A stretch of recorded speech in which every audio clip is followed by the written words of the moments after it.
Hi, welcome back to Project Crit. This is episode 2 of our adventure here.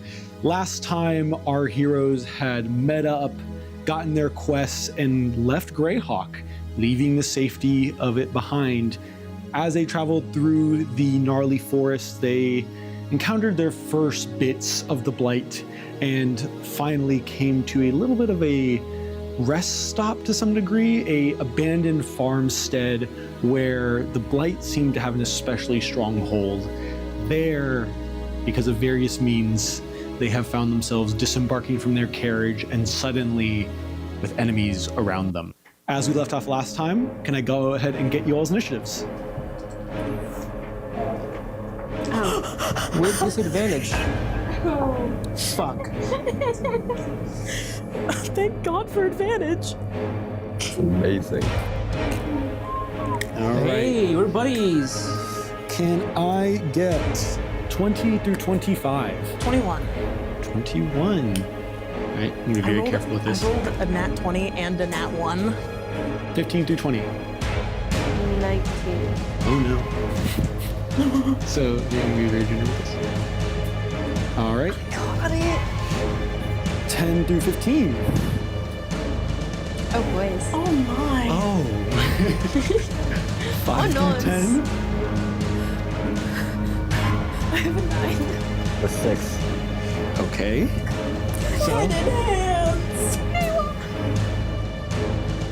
and last but not least, we have Ignace. What's your initiative number? Good catch. That is a 3 on the initiative. So, with that being said, we're going to go ahead and jump straight into combat. Oh, boys. As we last left off, you all had kind of stopped the carriage for a moment to investigate everything around you. Naoth, as Pygmaeus was sitting there, he heard this kind of... And looking around, you notice that there were these figures rising from the earth, kind of coming out from the shadows, leaving the forest, that are stitched together by the Blight, pooled into one being, and are now not shambling, but you can see clearly walking towards you all. As you do this, and as you're looking around, you already have rushed towards this farm, this house, as you heard the sounds of something inside. As you get close, just near this fence, you see something grab at your ankle. As another creature comes to you from this kind of small marsh right nearby you. So, at the top of initiative, we do have none other than you having already burst into action. What are you doing? This guy got to let go of me. Mm-hmm. And so I'm going to rage. You're going to rage. All right. Does that increase your size? It does. So, there it is. I become large. As Arya takes a moment and a deep breath and just like drops. And her size increases from her 5'6" stature up to 10'6". Now is a good time as any. Having obviously seen our barbarian fly into a rage, let's go let the audience know what classes you all are playing. Oh. So, Kai.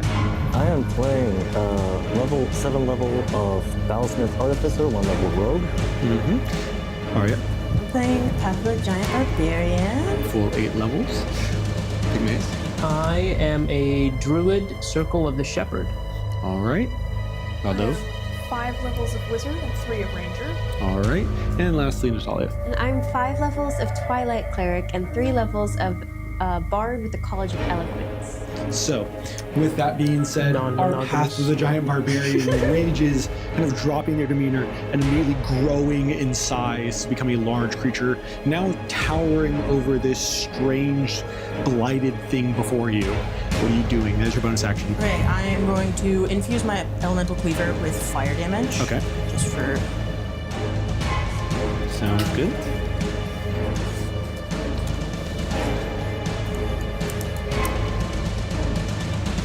Does he have me, like, restrained at all? It Okay. is not an actual, like, restrained or grappled. It is just like he has kind of grabbed onto your ankle as you move He's forward. done his best, and now Yes. that I am larger, it's like... Yeah, his hand goes from, like, around your ankle to, like, barely getting halfway about. I see. Do I still hear the noises from inside? As soon as it grabs you, that kind of underlying gets louder and the sounds of a child crying drops. It is in this moment. What is your passive insight? So 10 plus insight. 12. It does not take a ton to figure out that this was clearly a trick, as this creature has now kind of surprised you. So, what are you doing with your action? But I'm smarter. So Arya is immediately going to, again, she's upset at this point. She releases her halberd from her back and just like stabs the point of it straight into this guy. Hell yeah.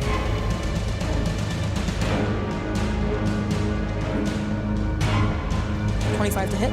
25 absolutely hits, yeah. If I had said no there, this would be a roll. Yeah. Nah, 25 doesn't hit that, not really. 12 damage.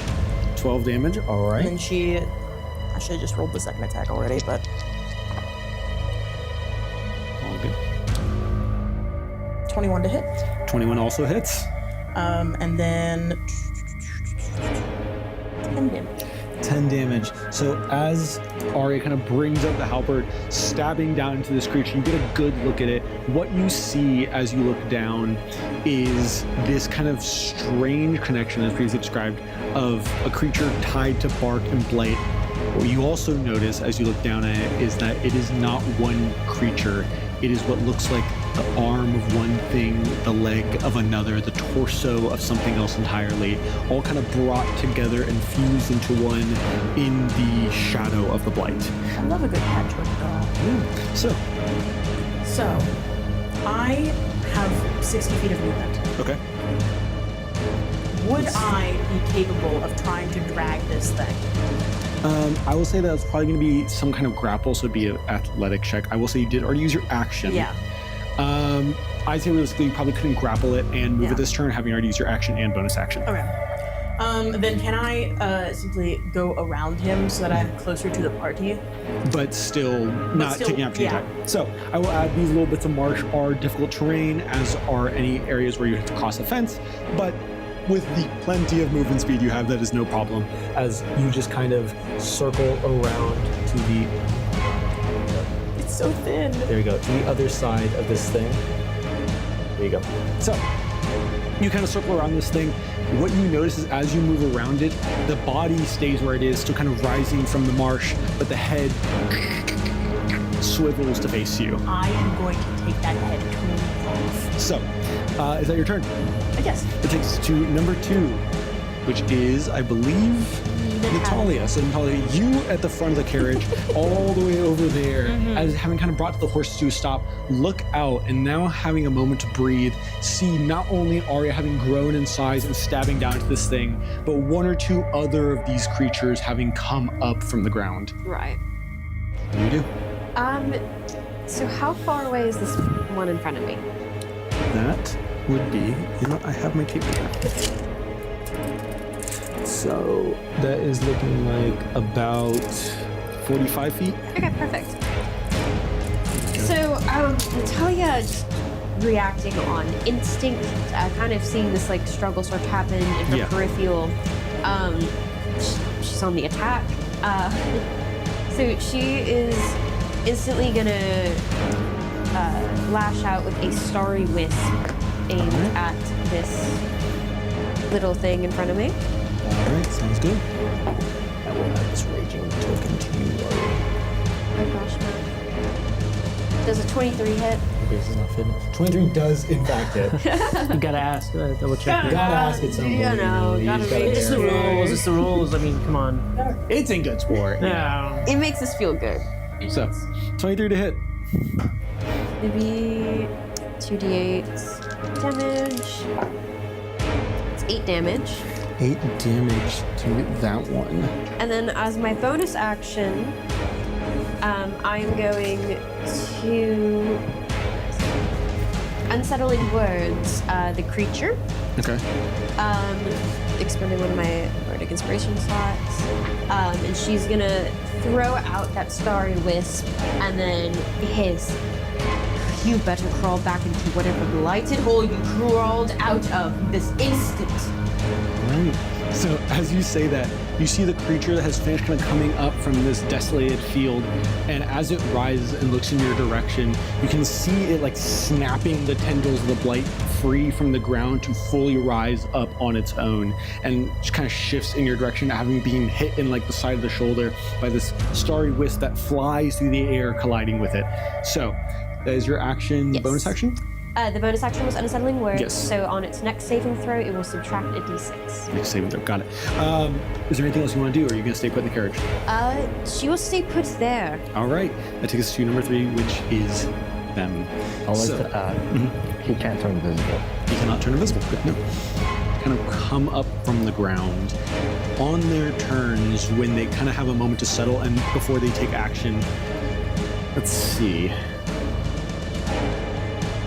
Emmaus and Natalia, both of you would notice with your passive perceptions, just barely, that as they stand, the one that Ari was fighting and the one that was with the starry wisp, as they rise from the ground, the blighted veins underneath them kind of run through the dirt.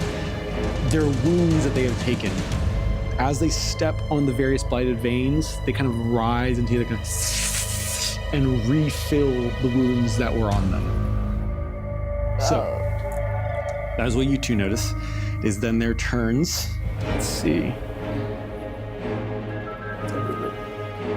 Oh. Actually, no, cannot make that. It would have to action dash. So it's actually going to instead action dash towards Natalia. So you're saying that from the damage that they did, the holes that are in their bodies are on the same turn that the damage happens, refill immediately. It seems like when it is their go, when they are kind of there, the blight heals those wounds and kind of refuses them together. Gotcha. So, that one uses action as you watch it with a sudden burst of speed you were not expecting, getting pulled by these veins of blight, rushes toward you, kind of crossing this field. You see that at some point, like, staggers and almost falls before it kind of digs its hands to the ground and just keeps moving almost like a beast before it finally makes its way all the way around to you and can't quite hit you. It does not quite have the time in its turn, but as it has taken most of its time to get to you, it gets close. The disconnected nature of its body is ever apparent at this distance. The other one that was over there rushes towards you, Kai. As it does so, it is going to take some attacks. It kind of raises these fists that are barely held onto its body, and it's going to take 2 attacks on you. That's a crit, and a 23. I'm gonna cast Shield. Okay. The 23 misses. So, with the 23 missing, what happens is the first attack comes down, slams straight into your chest. As that happens, and because it got such a particularly strong hit, what you watch is it hits you in the chest and then kind of presses its hand as hard as it can against your body. I need you to make a blight save. As the damage kind of sinks into your physical form, you also take...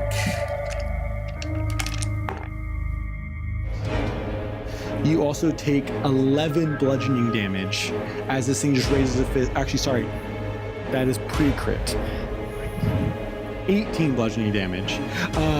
As instead it slams into your body, almost pushing you back, but it holds its hand to your chest as tightly as it can, and you feel that blight, that curse, kind of try and seep into your bones. What'd you get on your save? It is a con save. Yeah. 13. 13 will unfortunately fail as this thing gets its crit on you, slams its fist into your chest, and you feel that overwhelming force sink the curse into your body. You now have the poison condition, which I will go ahead and add to all of those who are blighted. So it would be you, and I will not add it yet because you were in the cart, but you were also poisoned off. So, it does 18 bludgeoning damage, kind of getting that crit and slamming into you. When it goes for the second attack, what you can tell is it brings back the second hand, and this one is not necessarily going for as much of a hit. Now, it would do damage, but it's trying to just grab you. But because of your shield coming up just in time, it stops it. What does your shield look like? The shield spell? Yes. It looks like my shield just getting bigger and expanding to become like a dome. Of course. So, that is your turn, or that is its turn. It takes the one facing Arya, is going to fully turn around towards you and is going to take both of its attacks on you. That is a 22 and an 8. The 8 misses. So I assumed. So that is 11 bludgeoning damage. Let's see. Guys, I'm scared. Half to 6? Or Yes. 5? Or so 11 half to 5 as you are raging. As this one can't quite grab you in the same way it wants to grab the others, you are too large. So instead, as it hits you, you just feel the physical force impact your leg, but in your rage, that is dampened. That is going to be all of their turns for now. That takes us back to the top with or number 4, DM. which is I didn't get to go yet. I know, I said back to the top, I shouldn't have. All right, that takes us to you, Valdo. What are you doing? So she has run over to the corner that Yes. we measured out. And then she is lighting her pipe, pulling a packet from one of her pouches, and thankfully no one's in range of her to smell it. It smells absolutely foul. She blows the smoke into the general area of where those marshes are, towards those 2 enemies that are close. So this is a 35-foot diameter circle, so just under 5 feet under what your fireball would be, but it will give us a good She's estimate. casting fireball. It will catch both, but also Arya and Kai. So, as you cast this spell, the smoke of the pipe exiting outwards and bursting into this ball of flame that engulfs the surrounding area, immediately heating up the air. I need both of you to also make dex saves, but so will these creatures. I don't care how small it is. Okay. So that is a 14 for one and a 19 for the other. The 19 saves, but is still going to take damage, and the 14 does not save. Okay, so the one close to Arya did not save. I will add. Something to note, when you unleash this ball of fire that immediately surrounds the area, in the moment you have that flash before the actual eruption takes off, you get a good look at these creatures, and what you see is as the fire starts to consume the area, they kind of curl inwards, and you can see the blight on their bodies kind of overgrow to almost encase them a little bit. It seems to some degree like they are resistant to some forms of magic. Now, I'll also add that as the fireball drops and explodes, they still take the damage. But when the flames fade, both have turned away from you two and are staring daggers in your direction. Well, it sure is a good thing that I can go sending Go and roll your fireball damage. As the flames engulf both of you as well, to the point where you guys really can't see much in front of you, but when they fade, both of you pretty what easily level? notice that the creatures you are fighting have turned away from both of you, and like when you come to, they are fully sideways. No, in fact, the one facing you or with you, Kai, has fully turned its back to you in order to look in that direction. Does an 18 save? Yes. You better roll low. Okay. What did you roll? You better roll low. I failed. I know for a fact I failed. You better roll low. No. So the damage of the ones who fail is 33. Okay. People who saved we round up for half damage. You round down. Round down are gonna take 16. Ooh. Got him in the cart. As that fireball erupts, I'll note, when you look at them, you aren't sure exactly how it is that their bodies function. You've studied the blight to some degree in very small, very contained amounts, but when it's this thick and this powerful on a creature, you don't know how it operates. So to see them almost react to the magic so quickly, you're unsure exactly what they're doing or how they kind of execute that kind of move. That is going to be your action, and bonus action turn incorporeal, you said? Yeah, the bonus action I'm using the bow to go semi-incorporeal. Okay. And hopefully don't. So, yes. Did the damage from Elemental Cleaver seem to be normal? It seems to do a normal amount of damage. Because you said it was what kind of damage? Fire. Yep. Seems to do a normal amount of damage. And so does the fireball.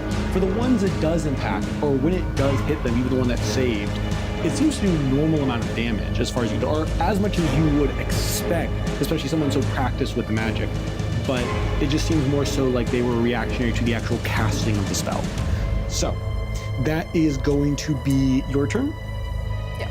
All right, as you kind of hide in this corner, feeling that first stage of the blight, and now kind of partially see through as you are now somewhat incorporeal. That's going to take us to number 5, which I believe is Me. May I ask where my steel defender is? your steel defender would be near the cart. Okay. And then I also have a mini for Warhawk. Awesome. Go for your turn. Yeah, my Gusti, the steel defender, is going to move up next to the blights next to me. Yep. Yeah. If you allow flanking, he'll try to flank. Okay, awesome. And then I am going to stow my firearm and pull out my Chris flame tongue. Facing death with dignity is what he's always been told. And now that he has 8 iron ores left in his body, he's gonna activate his bonus action to activate his flame tongue. And he looks at him and goes, "I'm too pretty to fucking die." And it's gonna. So you go ahead and swing after saying that.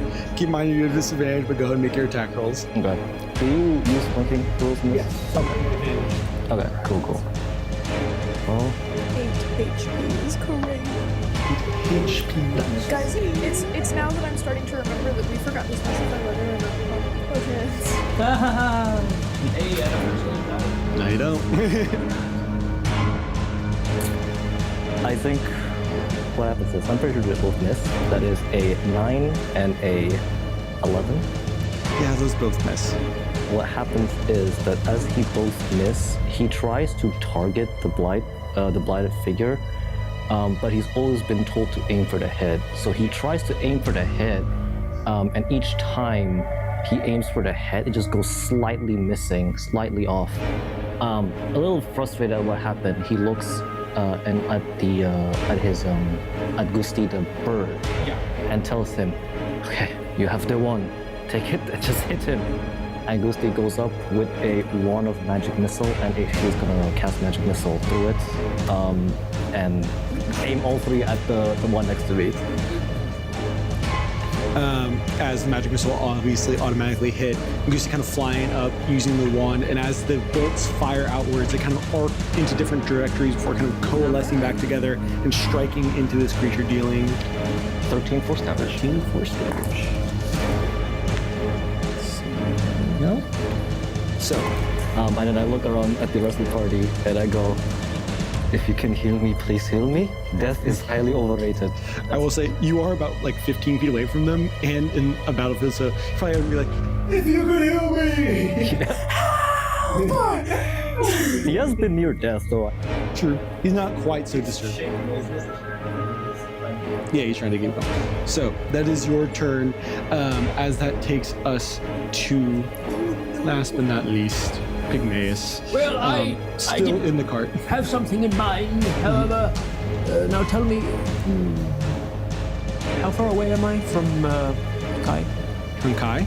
Not too What is my far. distance? Within spell range. I Oh, would say. absolutely within Okay, spell range. okay. Yeah. Yeah, you're only like 15 to 20 feet. 20 feet one. How did you get so damaged, Kai? I told you I was trying to aim away from Kai. I'll fix it. Well, It's okay. I can't get up there and go fix it. I still God, have it's a 88 bonus HP. action. 88. Number 1, Yeah. you can't touch them. Make someone else touch them. Pygmaeus reaches into his book bag, opens up a tan little satchel made of leather. Looks inside, Oh boy. and he reaches in. I believe this is a good one. And he throws it. Seem excited about that one. He reaches in and throws out this fuzzy little ball. And as it goes nearest to where Kai is, a baboon materializes in a swirl of hair. Hair. A baboon mini. Alright, you have this little guy. So, I got a little guy right here. there you go. As the baboon kind of pops up, it is a small creature, the baboon. Oh, really? Yeah, it's considered small. So, as you throw this little ball of fuzz out, it hits the ground and kind of pops out into this baboon and kind of like, and it's kind of just standing there, like waiting.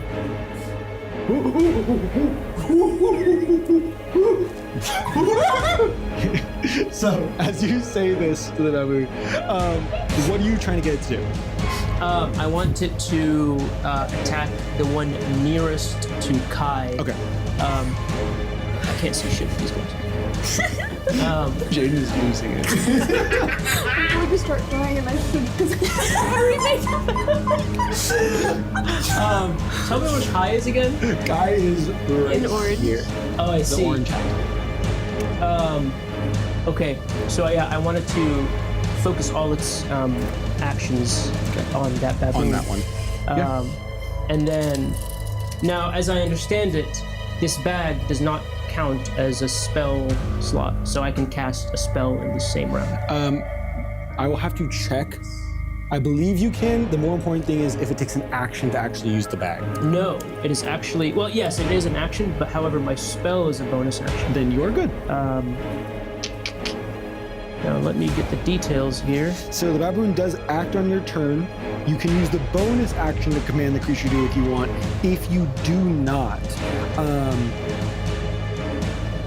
so if you don't give it a command with your bonus action, it will act in according to its nature, or acts in a fashion appropriate to its nature. Which is like running away. Which I think in this case, I will just make a roll for the baboon to essentially see, does it, like, it's essentially fight or flight. Does it fight or does it flee? Right. So if you don't, So, to clarify, you're saying I need to use a bonus action. if you want to know what it will do, you need to use a bonus action just as you give it a command.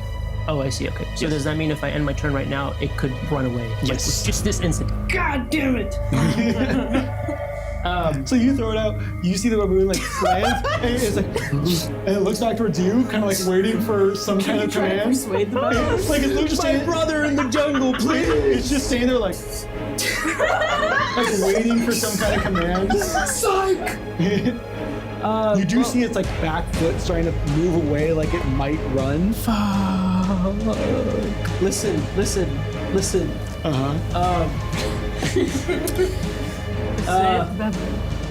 Oh shit. Speak to him. Pygmaeus raises his staff and points at Kai. Verbum Sanatonis! And a doe materializes transparently through Pygmaeus Yes. to Kai and stands by him, and he can heal for I believe it's 2d6. oh, I got 2. This is healing spirit, healing word. healing word. That's Yes. so sweet though. Oh, that's Oh, my gosh. actually, 2d4. yeah, 2d4. 2d4 plus 2. It's 4, actually. Get it right. Remember, those are D4? d6s. Get it right. Do you want some? It's fine if you're rolling well. Well, it's okay. I've got this one right here. It's all right. No, really. Not me. 2d4 is in.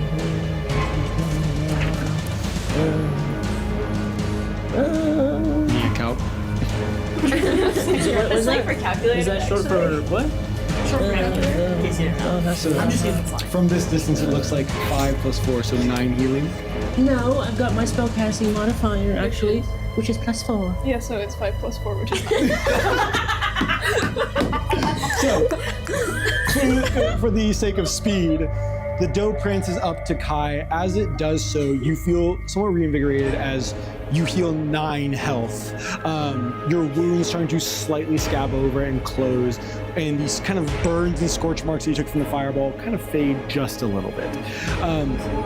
So that holding, that's your action and bonus action. No, he's just a person. Oh, for real? Yeah. That says no effect. So you heal Kai. That's your action bonus action. You don't even have movement unless you'd like to stay put in the cart. Fuck no, I'm staying there, dude. So you like do all this. You're like, nah, you just stay put. So that takes us now back to the top of the initiative at number 1. Oh, Baboon. Baboon does after your turn. Let's see. Barely. I want you to know it was 10 or lower and this thing flees, and I got an 11. Barely. As the baboon like looks back at you, it makes you a gesture of like. And then it goes to attack you. Together strong. We should name him. Oh my god. What's his name, Newash? It does have advantage also because of pack tactics, because you are an ally. So, baboon kind of looks at you after taking a moment. His name's Drake, by the way. Drake gives you a nod, and then turns around and you see just raises its fist and slams them into the creature before it. It does hit because of pack tactics that it gains from Kai, dealing, let's see, or do you want to roll for damage? Of course I do. What is 1d4 + 1. 1d4? Yes. +1? Yes. Yeah, it's an unarmed strike. Thank you. And I got a dagger. Before those, 5 damage as this thing just brings up its fist and just slams them into the creature over and over again. Not necessarily creating like these huge wounds, but like denting the sections of its body that it collides with. What does it sound? The creature or the baboon? Insert baboon noise here. I can do like generic like but I can't do a great baboon. That's not in my repertoire. Can I do it? Go ahead. That's exactly what it sounds like as it slams its fist into these Just creatures. rips its face Guys, off. I can do rabbit noise. So that takes back to top of the initiative with Arya, you having stayed there, still grown, raging, the fireball having faded fully at this point. What are you doing? Kai has screamed at this point, right? He has said, Did my fireball affected my hair? Did it hit my hair or did it hit my body? now I will say, okay, here's what it was. It was dropped in the center there, meaning it spread outwards. Your face was towards the amalgam, meaning your hair was on the back side. Meaning it likely was not burned, though your Just like the you've ends got- might be a little He's got singed. like micro bangs. I would absolutely have screamed and been like, I think the reason why he failed is because he tried to protect his hair first. so he screamed. Okay. Perfect, because Arya just needed to, see that there was a problem. She is not going to move out of this guy's range, because I believe that guy, the one in front of Kai, no, is that 20 feet? How far is that? Pretty please? Let's see. The one in front of Kai? Yes. If I must step into the marsh, I will. It is going to be about 35 feet. What if I step into the marsh? If you go through the marsh, that is with 35. That is completely difficult terrain. Whether or not you navigate kind of around it or you go straight through it, it has the same effect. It's 35 feet. It is 30 if it was a straight shot, but. Yeah, well, I need to know for throwing things. Oh, it is 30 feet away. Okay. And if I step into the marsh, it is the same.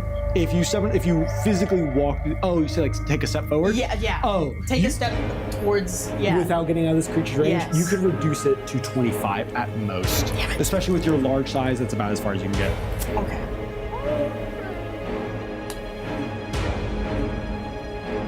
Why not? I'll invoke attack of opportunity. I'll like squeeze between the two marshes. Okay. You have enough movement where even if you didn't, you'd be okay. Yeah, but I want to get right through there. That way I am in the way of that guy and Valdove. So like this? No, a little further up. Oh, like here? Yes, Oh, yes. I see. Okay.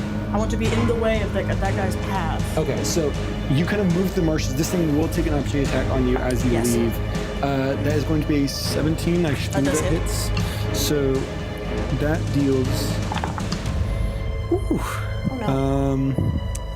19 bludgeoning damage, halved to 9. Okay.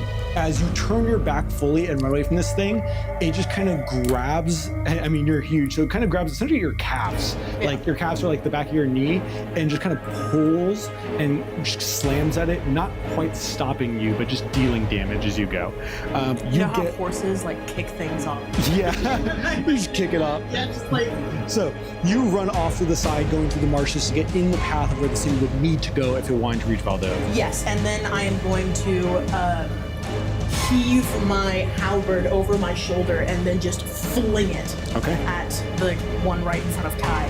Sounds good. Because I hate that guy. Not Kai. That is an 18 to hit. Absolutely hits, yeah.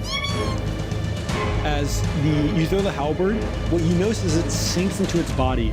Yes, the blight provides some level of external covering to protect its body, but it's still connected to a organic creature, and so without armor, it's still relatively squishy as the halberd sinks into its body and then is immediately pulled back. Yeah. I also was thinking, right? It sinks into the body, it deals fire damage, and then just like leaving smoke behind as it flies back to her As it hand. flies back to your hands, leaving the smoke behind, Yes. it deals how much damage again? 17. 17 damage. Heal every round, which is scary. But as soon as it appears in her hands again, she's doing the exact same thing. It like All right. comes back and she just swings it around, And throws it the other goes way. over the other shoulder. Yeah, it's exactly. okay. She keeps the momentum going. Yep. Cool. 14. 14 does not hit. As squishy as they seem to be, they're not that vulnerable. As the second time, when the halberd's thrown towards its body, it can see the trail of smoke. It kind of follows it a bit to where you are and can see the halberd coming in its direction now. And you can see that instead of moving out of the way physically, its feet remain planted where it is, but its body just kind of and bends sideways so the halberd goes past it. It is an 11-foot tall halberd. It is That is huge. kind of hard to miss. Yeah, exactly. Something I should have mentioned, I'm sorry about that. So as a mighty summoner, any beast or fae I can conjure appears with more HP than normal, so 2 extra HP per hit die. And the damage from its natural weapon is considered magical for the purpose of overcoming immunity and resistances. That is good to know. Okay. So, it does go away after a while. Actually, I did. Well, he goes away when he dies or at next dawn. Next on, okay. Yeah. So, Also, Mr. is his name. as the halberd kind of comes back to your hand, you regather yourself. And then, unless there's anything else you want to do, that's movement action, bonus action, I believe. No, I think I'm good. And then we'll just have to keep in mind topple on your weapon for the future. Yes. So, that takes us to next in the order, which is number 2, which is Natalia. You are still in the carriage, but now there is this kind of blighted creature that has come up onto you. He's all and up in is, my face, bro. is like waiting. It can't quite do anything yet as he ran out of time in the last turn, but is clearly trying to attack you. Yeah, no. We're not having that. Let me protect you, Pookie. Come over here. So Natalia is the second that this thing is like up in her business. Yes. As my bonus action, but like more of just like an innate reaction. Yes. Instinct from Natalia. She's going to cast shield of faith on herself. And as she does that, this like gold little sun symbol like erupts from her chest, and in the center is a moon that flickers through the phases as a shimmering like purpley field erupts around her. And I will now have a +2 bonus to my AC. Good to know. That is your bonus action. You want to do anything with your action? Yeah, so my action, I don't know if this is gonna work or not, but I didn't want to use my bonus action to figure it out, so Natalia's just shooting from the hip here. I would like to channel Divinity, turn undead. Okay. So that means if these creatures are undead, they must make a wisdom saving throw. If they fail, it is the frightened and incapacitated conditions for 1 minute, and for that duration, it tries to move as far away from me as it can. So is that guy 30 feet within me? barely. He's too effective. Well, as you raise your holy symbol high up into the air, you kind of show it in a way that you know will abjure the undead. You know this works. But as you hold it up and the blighted creature looks in your direction, mangled body that is sewn together with blight, it stares at you, unmoving, unfazed. Natalia. What you've learned very quickly, these are not undead. Yeah, Natalia holding this symbol, locking eyes with this creature, thinking that that was gonna work because it came out of the ground. She just looks. She goes, shit. That is your turn. That is my turn. Shit. Which takes us to their turns. So, the one that's looking at you kind of like turns its head and then is actually going to grab the carrot and kind of vault over the side of it. Coming up here. Oh, okay. As it does so, you see it kind of like curl in on itself in a manner where like it's almost clutching what would be its stomach before you see the blighted tendril all over its body kind of gather into the center of its chest before it immediately, as it comes up, you feel this wave of energy burst outwards in every direction. I'm actually going to grab a circle here. Did it move out of Natalia's range? It did, so Natalia will get a Opportunity attack if she would like. Okay. What am I gonna do? Including, is the homunculus technically a construct? It is a construct. Okay, then it is unaffected. Oh, wow. Okay. At least by this. Okay. So, I will need... I don't. Yes? I really don't. Opportunity attack? Yeah. Go ahead. I would like to toll the dead.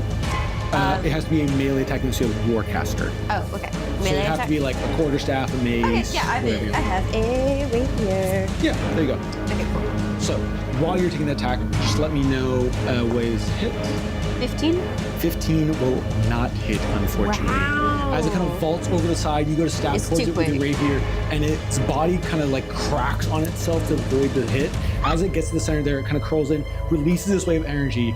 I need Natalia, Pygmaeus, Kai, and the baboon Oh, can I roll for to make a blight save. Fuck. For specifically Kai and Pygmaeus, who already have their first level of blight. For the second level, you will need to make a strength saving throw. Con save. You are a con save. Oh, I'm fucked. you get now one? No, but it's not good. This one can be you. This one can be you. So, I'll go one by one. As this thing releases that wave of energy, you see what happens is actually it comes up and some of the veins of blight snap and curl backwards. You can clearly tell it has injured itself to do this as you start seeing wounds open from its body as the veins of blight that were holding it together kind of come undone at the seams. As the energy releases outwards, Kai, what'd you get? 9. A 9. As you hit the second level of blight, the energy washing over you, you already feel the sense of fatigue setting over you. This time, as it hits you, you kind of like double over for a second and you start coughing, and it is not until you kind of come up and look at your hand that you see blood splattered across it as you've started to begin coughing blood. You have spellcasting, correct? Yeah, I do. I'm going to die. You lose 11 current and max HP.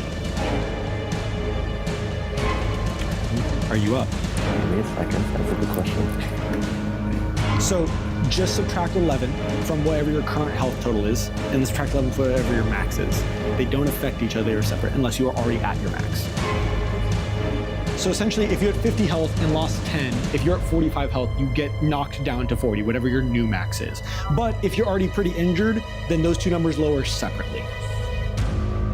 So if we all die, do we just restart? Do we have a check? Do we have like a checkpoint at the city? Or? So, as the wave hits you, you start coughing up blood, and you feel a sense of vitality stripped from you. Mayus, what is your save? It was a 20, dirty 20. Oh wow. No, for real. Look. Oh, was it actually? Yeah. Oh shit.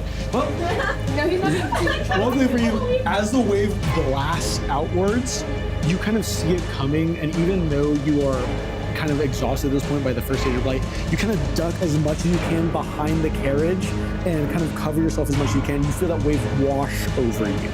Light work, no reaction. Whoa.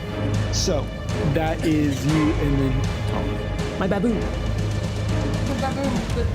with a 10, you, much like some of your companions, fall to the first stage of light, where that fatigue and exhaustion sets in. You now have the poisoned condition. What did the baboon get? A 2.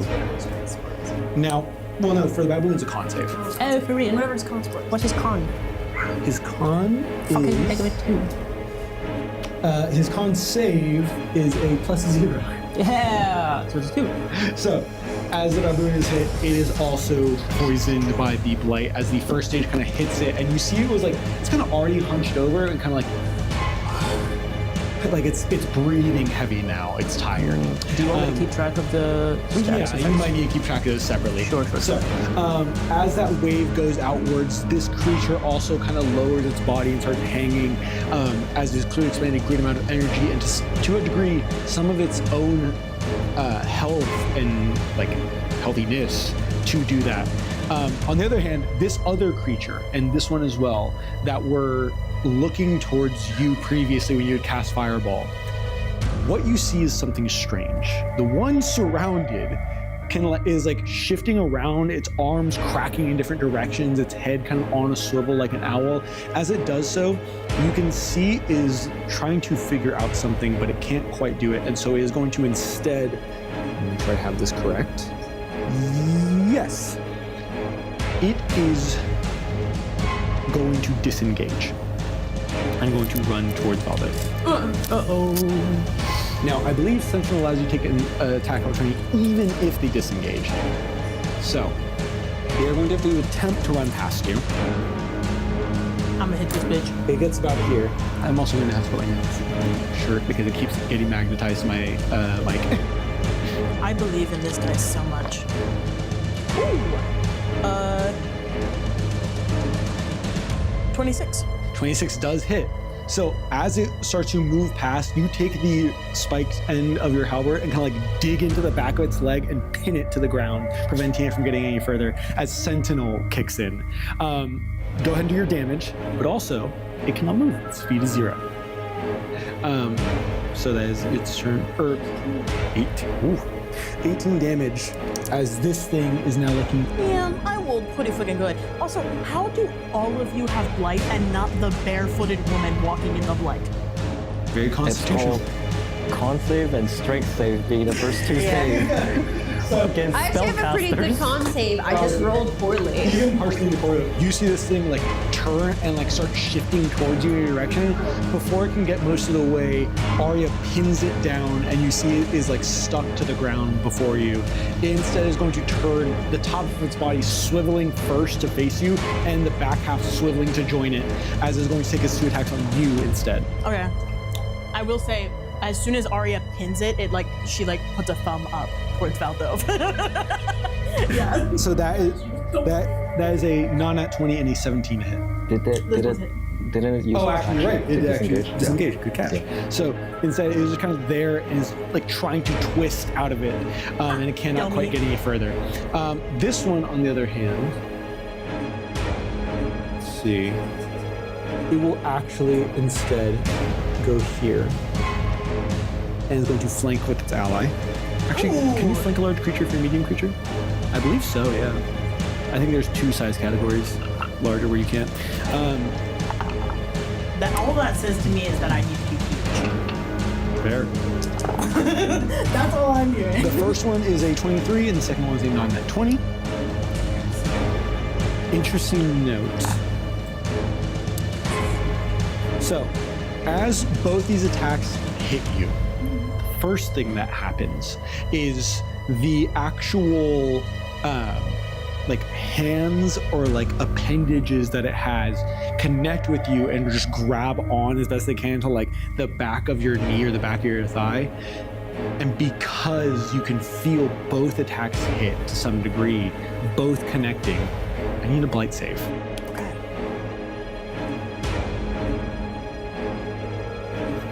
Choosing the dice carefully. Yes. Nice. 24. 24. So good as your body is. Yeah, you have a ton of constitution. You are ready to take on most things. So as the blight attempts to set into your body, you simply fight back against the pressure of the exhaustion. But the damage still goes through. So the first attack is a 18 reduced to 9 bludgeoning. The second one is 9 reduced to 4 bludgeoning. So. Is speaking a free action? Speaking of free action, Okay. you can even do it off your turn as long as you're not monologuing. Yeah. So, yes, that is that turn. As it comes up behind you, slams both fists into you, and attempts to somehow like pull you off in some manner. That is all their turns.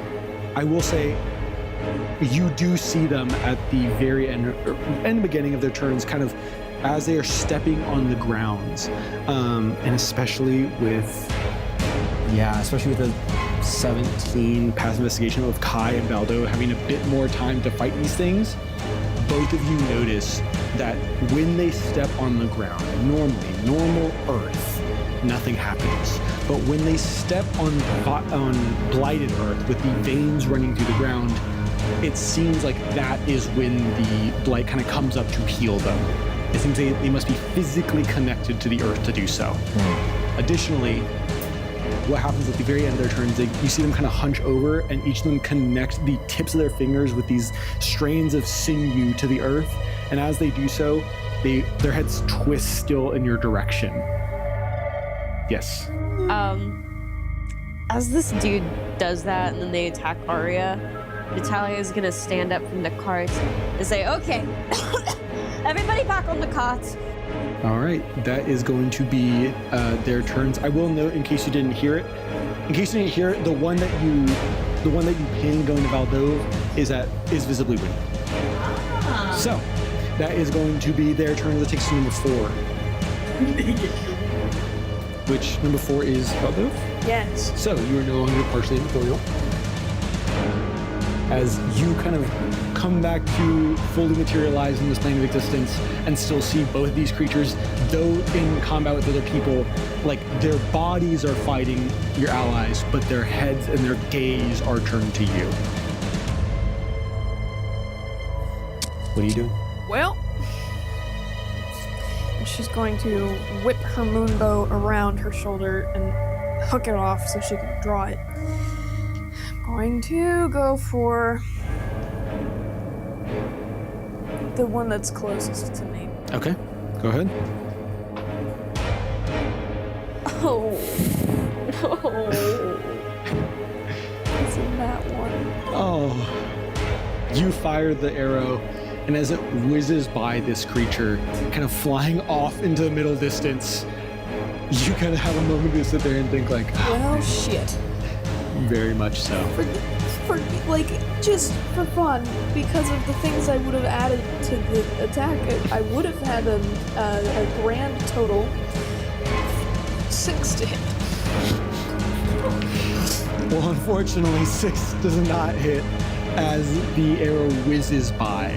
That is your action. If you'd like to do anything with your bonus action or movement. Let's see if I have a bonus action.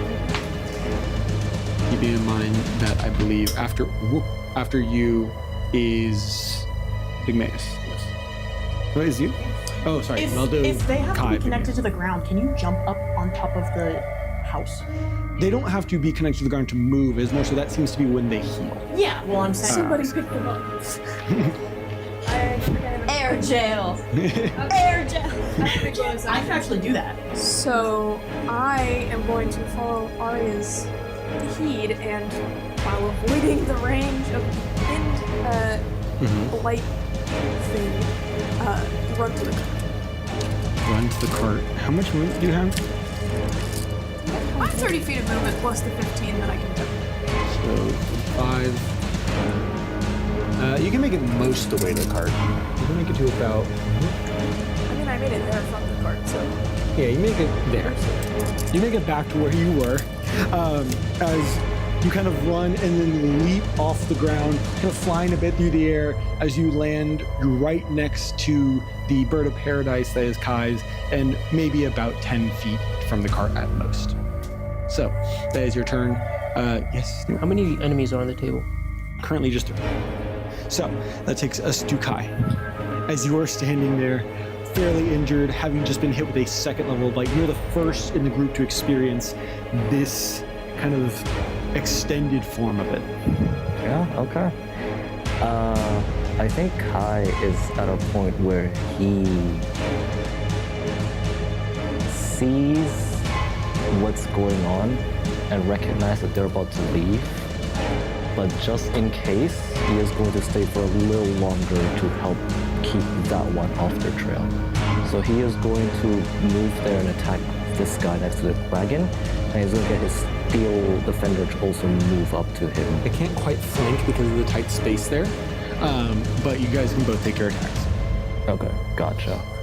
As you move over, what does Kai look like as he's kind of coughing blood, tired? What is your demeanor at the moment? I think, ironically, being this close to death is when he is at his least serious.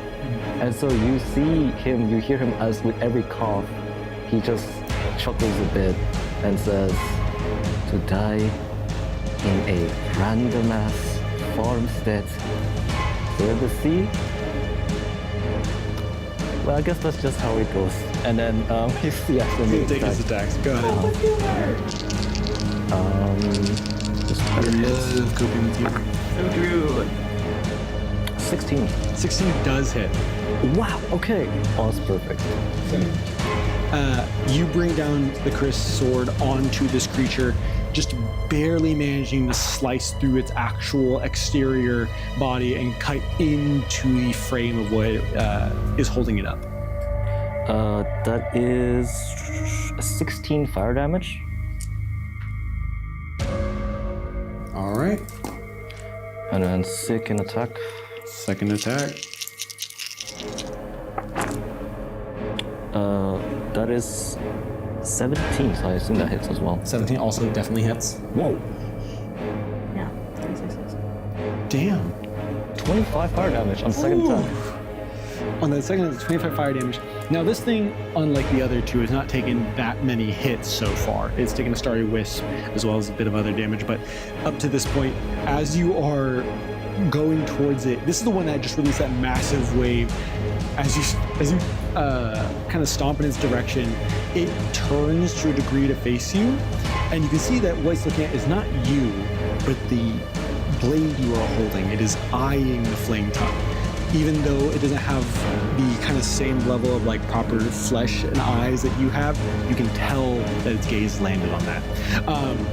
As it stands there, you kind of come up, slashing into it twice. The first one doing a good amount of damage, the second one burning through part of its body, the blade kind of curling backwards and away from the fire to try and at least salvage what it can. But those were hefty hits. Not quite visibly wounded, but that one hurt. Still the Ferron can make an attack. Yeah. Ooh, this one might not hit. That is a 12, or 13, sorry. 13.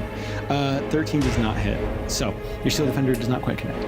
My homunculus servant, again, one of magic missile. Does it take a bonus action to command that thing anymore? Wow. That's a nice upgrade. It does cost 100 GP that is consumed now, so. Oh, nice. Interesting. 12 force damage. Force damage.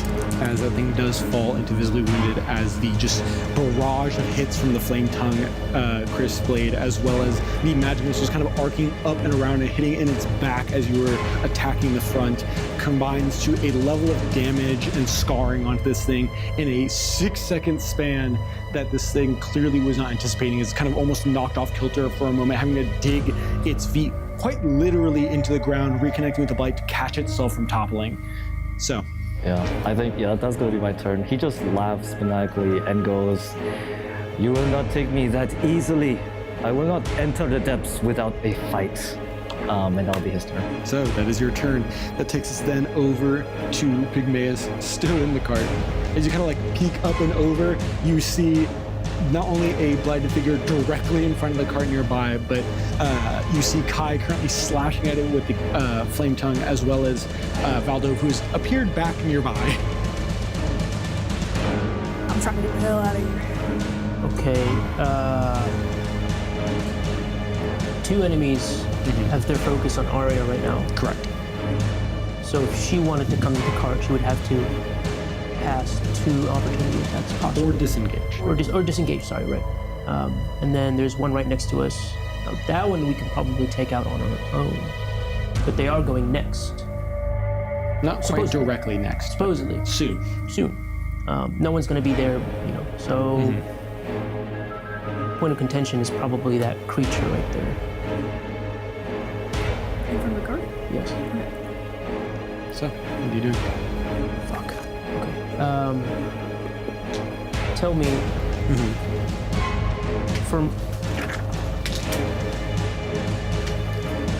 for that creature that is in front of the cart, Yes. is the 5 feet that it's on, 5 feet radius, 40 foot high. I'm gonna cast Moonbeam. Moonbeam will hit an ally almost no matter what direction you put it in. For real? Because it's a 10-foot circle, so 5-foot radius. Yeah. Oh, you're absolutely right. I was thinking of the... You could hit one of those 2 next to Arya and then just aim it off center. It's gonna be really hard not to hit someone.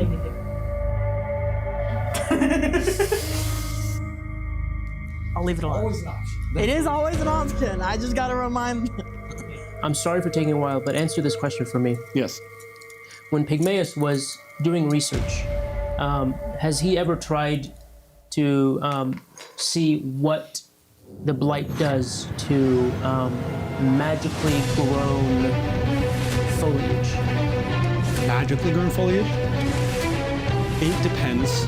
Your research was scattered throughout the various regions nearby Greyhawk, so it's not quite one-to-one.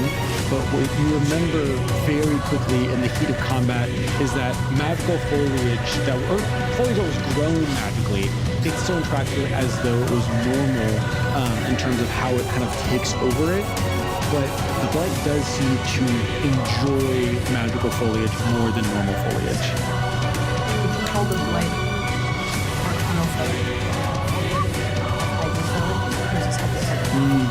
I see. You're unsure at this point. I'm unsure. Yes. Listen, kind of lost. I think this is Arya's first time really interacting with it in mass, and so I think that as you were saying it, you were starting to piece together some things. Yeah, this isn't Arya thinking this. This is Aegis thinking this. I see. Because I'm Yeah. Fair enough. Okay, the big five. Oh God. for the one right next to the car, Yes. Pygmaeus pounds his staff on the table and on the cart. Yes. On the cart, and 3 dimly lit balls of light show up at the tip, And they coalesce into one bright ball, and Stella Lumen! And he shoots a ball of starry wisp at the creature. Do I roll with disadvantage for this because I'm pointing? It is an attack roll, so yes. I said to him, like, we said table, and I was like, Pygmaeus, build a full table, takes the time to construct it, and then puts a staff on it. In the process, shattering Just so he can, exactly. For dramatic effect. Yeah, well, you know how it is. Well, here's the thing.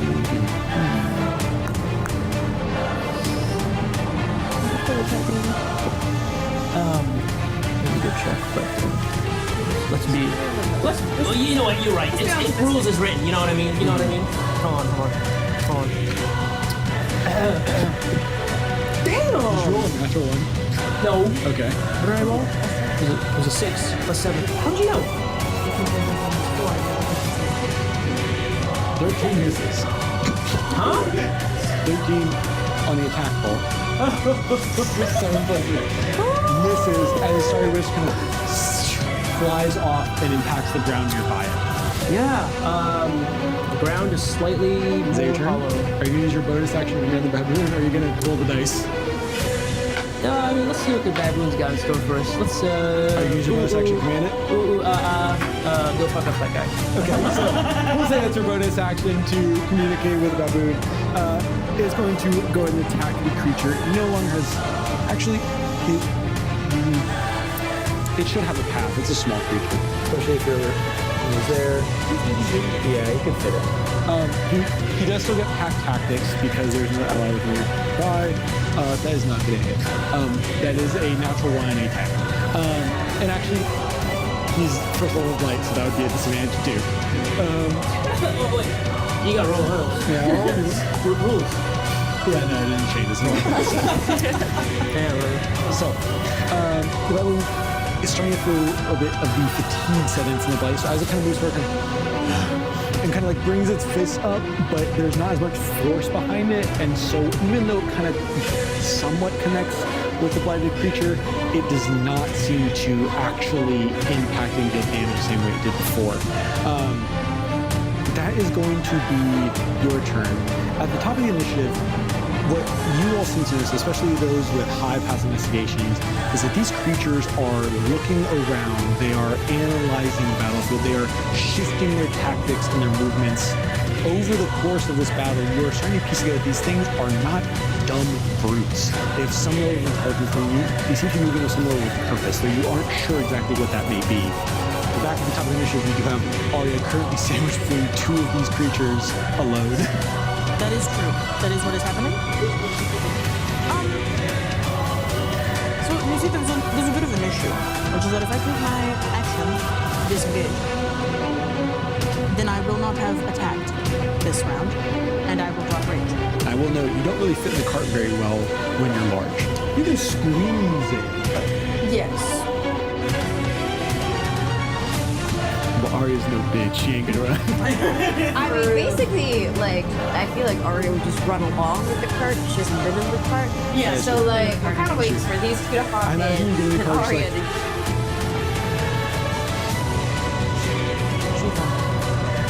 Okay, so. We're gonna disengage. All right. Actually, I'll just take the hits.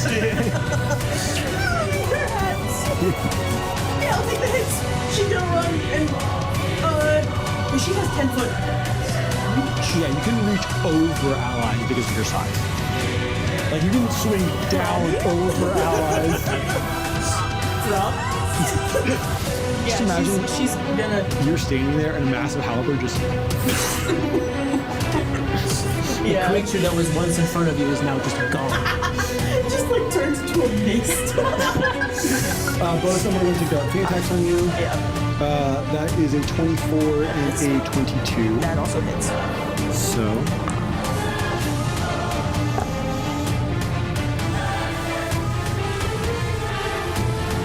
$27 points of bludgeoning damage total, halved to 13. That's between both attacks. So 13 bludgeoning damage.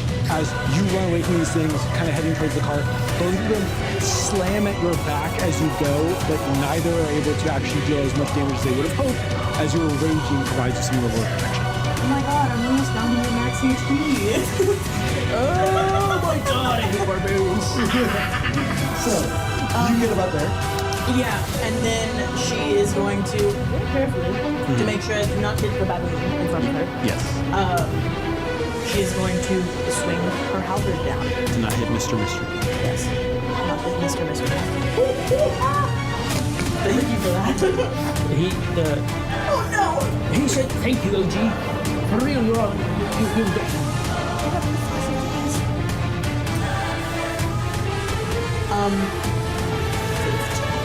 15 does not hit. On the first AC 16. Wait, but I put reckless. Oh, what? Throw reckless at all. And since we are running anyways. Yeah, just do it, honestly. What if I reckless attack? Really? What if I reckless? Crazy.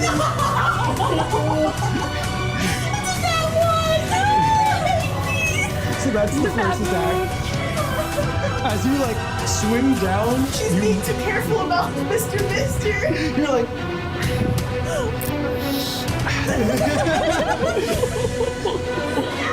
Oh my god. so because you're being careful, Miss Mister, at the first attack, you don't quite hit, but you do have another one. I do. As the halberd this time kind of just sinks into there next to this thing, narrowly missing.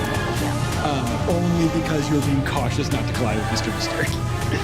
At this point, Rory doesn't care.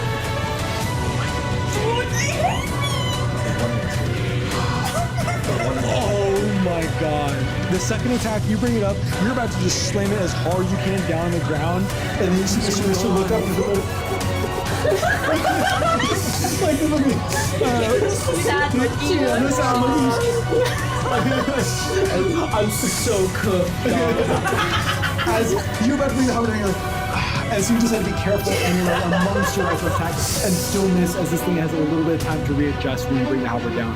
Both attacks unfortunately miss, leaving this thing alive, but that is your movement, your action. Unless you'd like to do anything else, that's going to take us to the second person, which is Natalia. Still currently in front of the cart. The horses are currently startled. You've been having to, some of the, like, kind of just grab the reins once in a while, just like hold them still.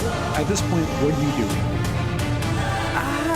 Natalia is like looking over her shoulder, trying to corral these horses, waiting for Kai and Valdo to get on the cart. And she's looking at Arya. She's like, I hope she can keep up. She seems like, you know, she can. You were seeing her sprint around this battlefield with 60 feet Yeah. movement. You are very certain she can keep So, up. Keep in mind you can ready in action. yes.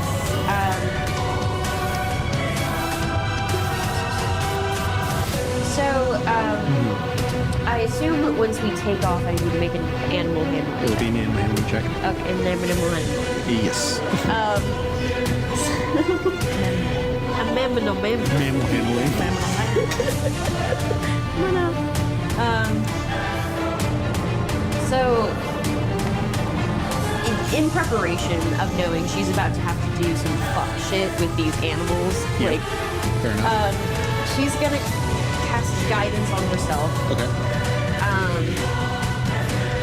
And yeah, I would like to hold the rest of my turn to Kaya the second that both Valdev and Kai are on the cart. And as she's guidancing herself, I will note guidance is an action. To hold an action, you must leave that free. okay. So you will have to not guidance. Now, I believe Do I have to you make a bardic check inspiration anyway? yourself. So you can bardic inspiration yourself with your bonus action Okay. and then hold your action, but you can't guidance. Then I will do that. I will bonus action my bardic to myself. You inspire yourself. Yeah. I'm sick as fuck! Natalia, like, kind of is like looking around. She's like, well, we've done worse. And she's gonna look over her shoulder. Hi, Valdo, please, we need to get going. So, You say that, you hold your action, you like have the reins in your hand, you are ready to take off the moment you need to. Yes. So that is your turn. On their turns, what you see is the two creatures that were behind are going to come up, and the first is going to go for you. But you can see as they kind of are moving forward, kind of look at each other and and then one kind of reaches down towards the ground. You see them touch the veins of light, and then Valdo, you see the veins of light around you kind of, and it is going to kind of stand up and then move towards you. So the first one will take two attacks against Arya. That's a natural 1 and a 23. So first one misses. That's like the 5 damage that is already halved, bludgeoning. As this one comes behind you, the first attack wildly misses. It is like, it clearly is used to attacking medium creatures, so it like swings until you hit a chest, and your legs are just don't have the same volume there. Yeah. The other one, it readjusts, manages to hit right into the back of your knee. Almost gains the point where like it would hit your knee in, where you buckle, but not quite that strength. Or it does not quite have that strength to do that against you. Yeah. The other one is going to move towards Valdo, and you see as it shifts towards you, its like body is tracking in different directions. As it is staring at you, you see it is like looking over, and then its eyes land on what seems to be, what is your arcane focus? It is staring at your pipe, and it is going to attack you. The first one is a 9. The second one is a 24. Oh, wow. Actually, yeah. So that second one is going to do 11 bludgeoning damage. As it kind of comes up to, actually, you are blinded. I love how Because you are blinded.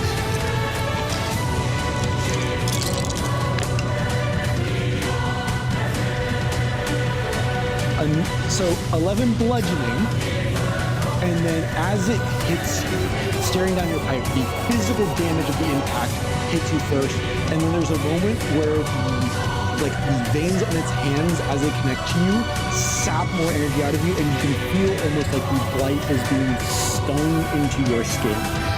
You take an additional 14 points of necrotic damage. So that's 25. Told you, this shit was not meant to be easy. Oh, you have to count? Show it for count. So, You just use the slang.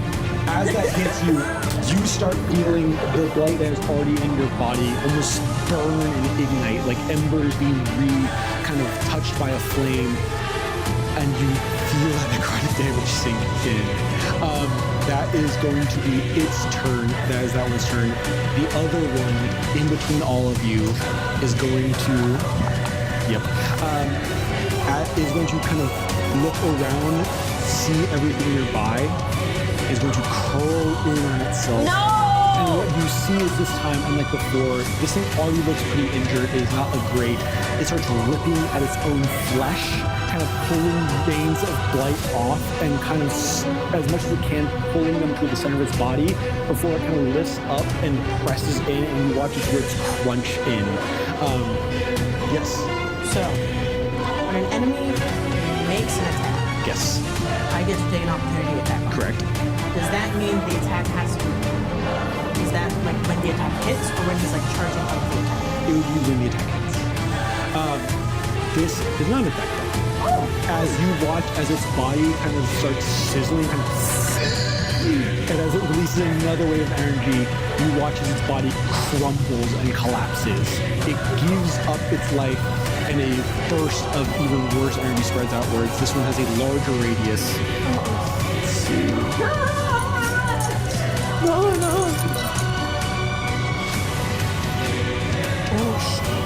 So this one is going to hit, looks like Kai, Emmaus, and Natalia again, as well as Becca. How does he dodge? What? How does he dodge? Does that work for that? Let me look at the warning of how does he dodge. Oh, I got you. Can you read it?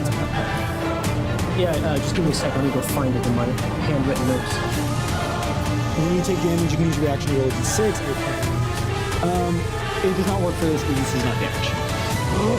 So, as this kind of massive wave of energy flies outwards, I need Kai, Pygmaeus, and Natalia to make me blight saves. For Pygmaeus, it is strength. For Natalia, it is, I think you're in the second.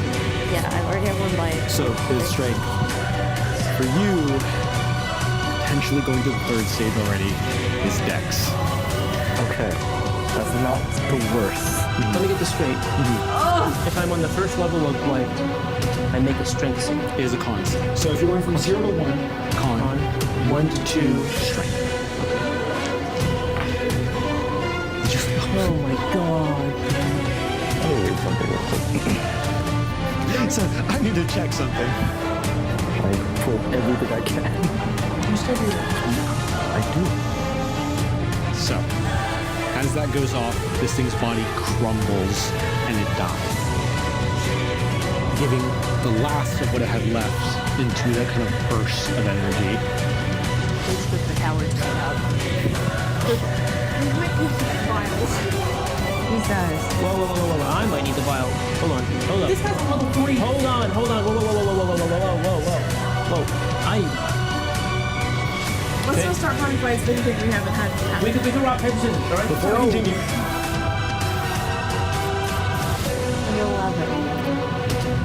we'll deal with that in a moment. You're get? an elf, aren't you? You're an elf, right? Need the cow? Are you an elf or a human? 9. That will also fail. Yeah. Chat, we may not make that. Also fails. You 3, as that burst slams out. Yes. What is it again? Got an 11. Oh god, I'm gonna use Flash of Genius on her. Okay, it's gonna get 15. What does your flash of genius in this circumstance look like? I think in this circumstance, what it looks like is he communicates with spirits, and that's the way that he crafts, that's the way he attunes magic items and everything.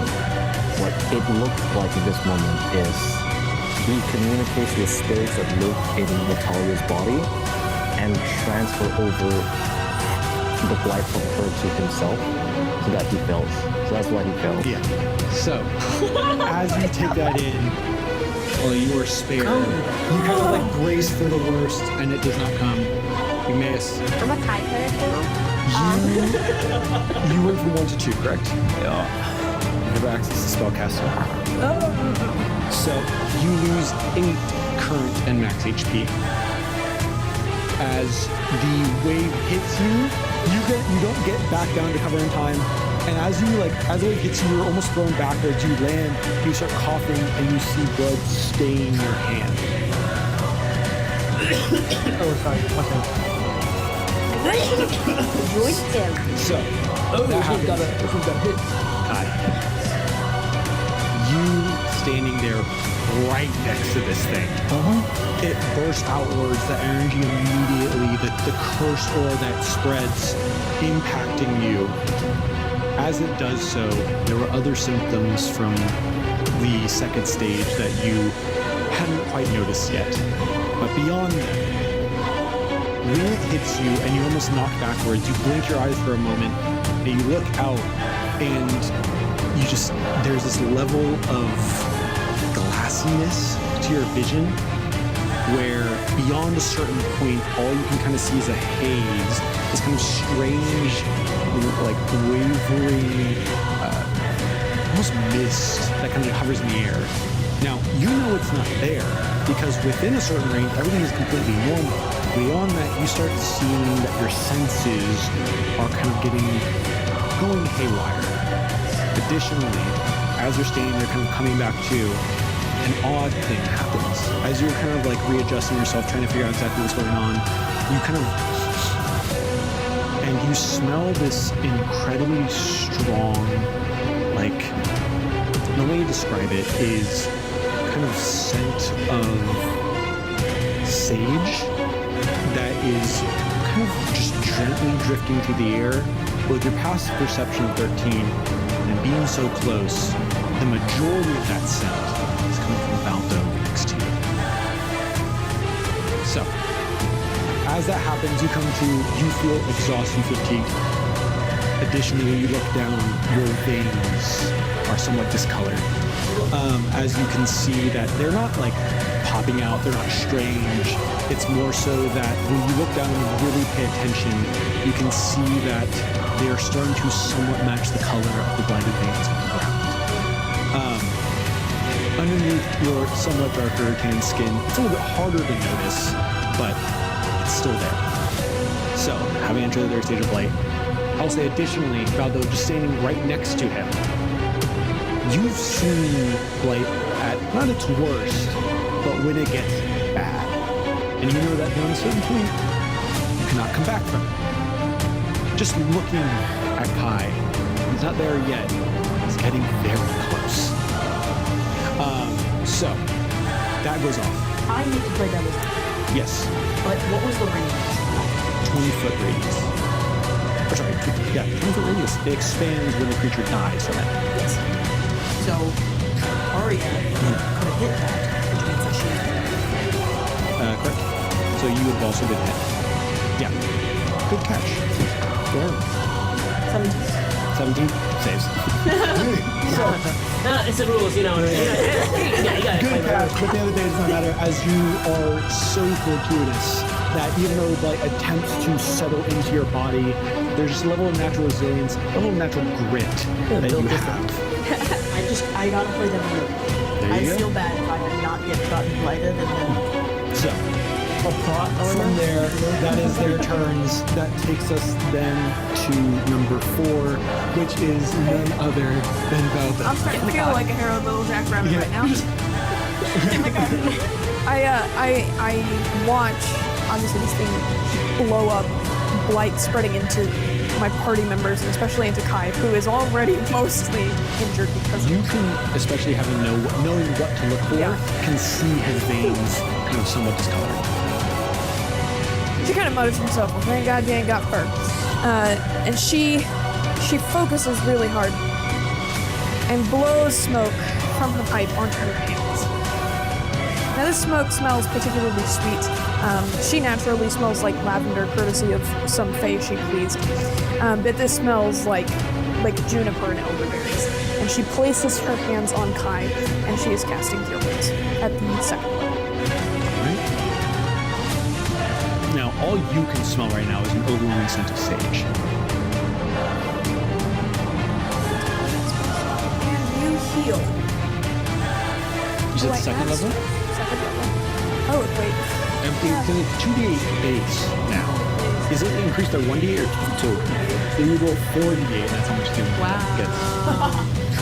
You heal. 26. Damn! That's kind of crazy. Crazy how much they buffed healing. Yeah, I'm gonna say, because of my max HP going down, I am almost full at max HP. So there's that. You kind of dump this healing magic into Kai. You feel a little bit reinvigorated as it seeps into your body. Though, as Valdo gets closer to you, even kind of looking away for a moment, you can smell her getting closer. Especially when the magic hits you, the best way to describe it is it feels like a low-level voltage running through your body. That is your turn, unless you're getting on the I'm carriage. getting on the cart. So, we don't have room on our cart mini, but you're on the cart. As you kind of just hop up into it. That is your turn. That takes us to Kai, standing there, a little bit healthier at the very least, but So, somewhat badly blighted. they didn't say anything. Mechanically, what did the 4th level do? Oh, 3rd level? Oh, yeah. Your speed is halved, and your vision is limited within 15 feet. You cannot see beyond that. Senor, what do I get for 2? What about for 2, awesome? 8, minus 8 max and current HP as well, right? So basically, I'm back to back. What? I'm still at max. If you have not taken any damage, you are technically still at max, but your max is lower. I know, but Yes. still at max. Just saying. But yes, your speed is halved, and your vision is limited to 15 feet. Now, that is hard to do in terms of mechanics for combat. That is more so important for exploration and narrative. So, I think essentially, that is how far you can see. I see that. Telepathically, I think we'll just shoot out the wind so at least we can hear him. But he also say it out loud, and he's gonna go, Honesty, I don't think we're in Cruzado anymore. And then he's gonna try. He's gonna see. Can you see that one over there? With the one near Valdez? Oh yeah, absolutely. It's like 10 feet from him. Get in the cart. Yeah, well, actually, it's not near Valdez. It's Valdez. He's in the cart, but it is like 10 feet from him. It was near about. Yeah. Okay. Valdo peeks up. Give it up. Okay. Keep your ass in the car right now. I'm going to. Round. Yeah. We are going home. I'm going to stow my flame zone, and as part of the attack, I'm going to pull out my pistol. I'm going to take 2 shots at that guy before I jump into the wagon. That is my right shoulder. It does not hurt, so I've been told to just ignore it. I can do it so often. In the edit, let's amplify that noise. Let's make it louder.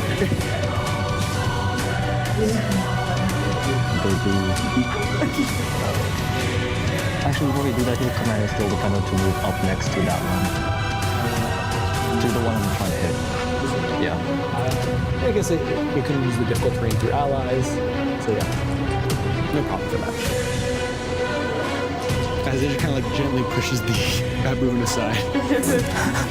Mr. is pushed slightly off to the side. From that one on the first attack. Mr. did get hit by that. Roll me a d20 for Mr.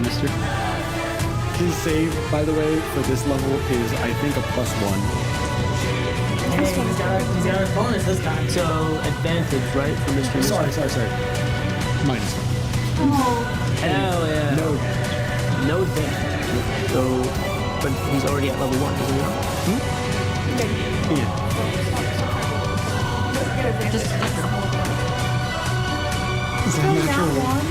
For a 0? Why did dice go in the jar?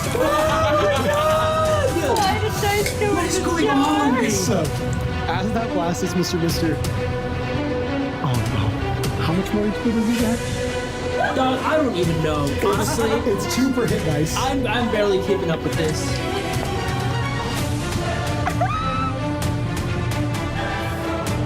Mr. Don't say it. Don't say it. Say it. Don't say it. As that blast is sent outwards, Mr. is hit, and the blight on his body continues to spread. His max HP is reduced by more than how much he actually has. He has 5 HP total. It was reduced by 12. Would you say that Mr. got misted? Yes. As the blight goes onto his body, you see Mr. like kind of stumble for a second and then collapse to a knee and then look up towards you. He just like over the shoulders, like Yeah, over the shoulder looking towards you, and it kind of gives you like a. and then he like collapses to the ground and turns back with a little ball of puff and then is drifted away by the wind. Oh my god. First death in the party is Mr. I'm gonna have to use those save points. As long as it's not me, I don't care. Not only has Pygmaeus just been hit by the blight, he has to like peek over and watch Mr. just like. There was room on the card, Pygmaeus.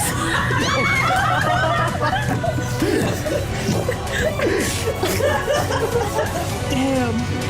So, that is, I believe. I haven't gone yet. It's fine. I took 2 shots at it. The first one's on that one, so it misses. The second one is a 16, so that just hits, I think. 16? 16 is it. Okay. Second attack hits for 15 piercing damage. What's magical? That's important. That one is very injured at this point, as you can start seeing the wounds trying to accumulate it. Yes, it seems to be repairing to some degree, but the constant influx of damage is leaving it worse for wear at this point. Yeah, kind of grab the side of the car, just throw yourself in. Yeah. Also get in the car. Okay. Okay. There's a mule. It's a mule. He'll also command his bird to make an attack as well. Okay. Go ahead and make all your attacks and damage. After Kai is Pygmaeus. This episode is to end with fucking Mr. like on the stairway to heaven. 2025 to 2025. How much David? So it's a nat 20 for the Silver Fender for a total of 15 force damage. I'm sorry, I'm looking at you. And a 22 from the second from the monk rest for a total of 10 force damage. 10 more force damage. This thing, like as it is being hit by the mule, the kind of goes slamming into its lower body as well as the magic missiles kind of impacting the part of its upper torso. You can see it is barely held together at this point. These thin strands of sinew and blight barely keeping its full form in one piece as it is slowly kind of beginning to crumble, but not quite fully gone. So that is going to be your turn. And with Kai on the cart. Kai gets off the cart. Yeah, your ready to action goes off. Give me an animal handling check. Okay.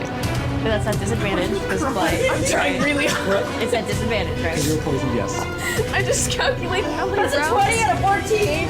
Pretty good. But I get to add my bardic. Yes. So we're going with a 14. That's a 3. So 17? 17. There you go. She whips the reins and she's like, it's a rough start, but she's able to like guide them where she needs them to go.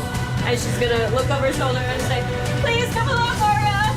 So you watch Arya as you're standing there still with all these things around you. You hear the sounds of the reins crack and then the horses kind of rising up and taking off the wheels of the wagon, digging into the earth beneath them, throwing up dirt and a little bit of the sand of the path that you guys were on, and it takes off. Your ready to action goes off, so you, Valdove, Pygmaeus, and Kai are all in the cart as it starts to move. For the sake of time and simplicity, you outspeed these things by a great margin. So you will get away, and so will the mule. It is a matter of you will take at least one opportunity attack into action disengage, which they actually go after you. And so you can just actually disengage and leave first where they can even go.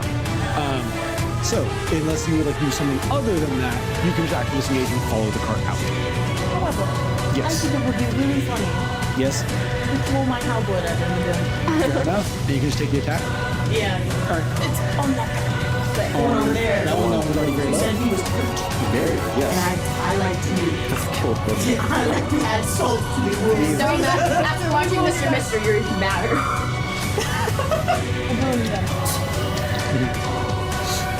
They don't hit me. Oh my god. 17. 17 absolutely hits. Yeah, good roll Nice. damage. 17. Oh, 17 damage? Yes. Yeah, that kills it as... How does your halberd tear this thing? Yeah, I love my 11-foot tall halberd.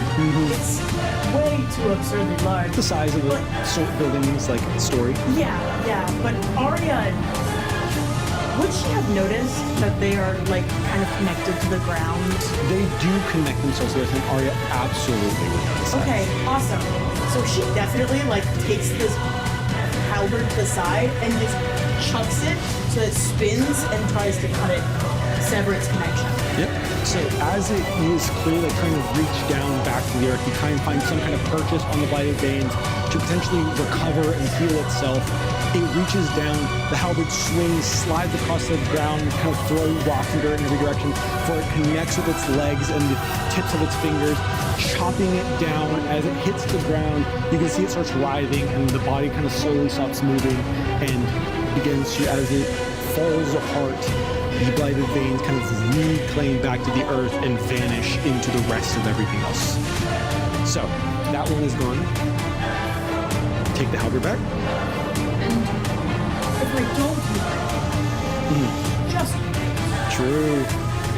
so I'm gonna throw it again. Go ahead. Well, the one next to you is in melee range.